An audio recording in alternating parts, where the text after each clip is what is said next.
اکثر مې ولیده چې مړ شي یار د یار د لاسه لالیه چا باندې اعتبار مه کوه خوښه دې ده دا ستا د سترګو شرارت نه دی بس دا مې خوښ دی دا ستا د سترګو شرارت نه دی بس دا مې خوښ دی ستا د ادا د نزاکت نه دی بس دا مې خوښ دی یاره ګفتار دې د کردار سره تر غاړې باسه خلک هوښیار دې په تش رنګ مسلې نه ختمېږي.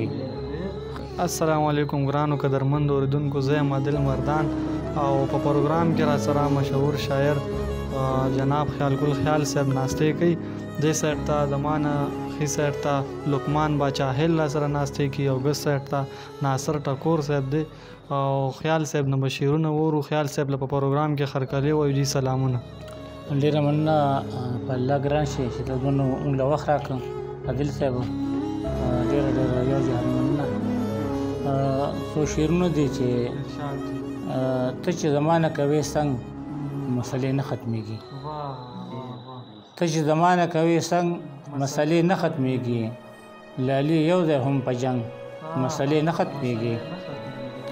او یاره ګفتار دې د کردار سره تر غاړې باسه، یاره ګفتار دې د کردار سره تر غاړې باسه خلک هوښیار دې په تش رنګ مسلې نه ختمېږي، خلک هوښیار دې په تش رنګ مسلې نه ختمېږي.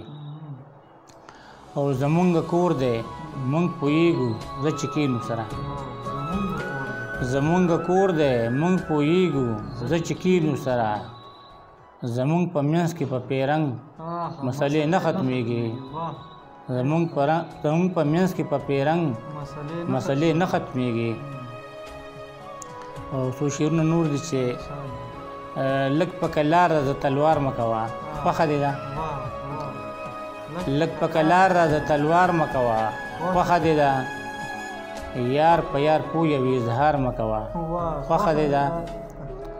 او عادل صاحب چې زما په زړه کې اوسې لار کې راته مه ودرېږه، زما په زړه کې اوسې لار کې راته مه ودرېږه، سړی پې سپک ښکاري دا کار مه کوه خوښه دې ده.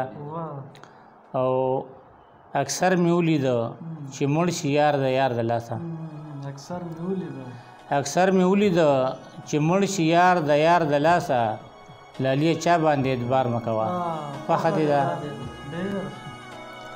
او ماله ډېر زور راکوي یاره د رقیب په مخ کې، ماله ډېر زور راکوي یاره د رقیب په مخ کې، سوال کوم ما سره تکرار مه کوه خوښه دې ده.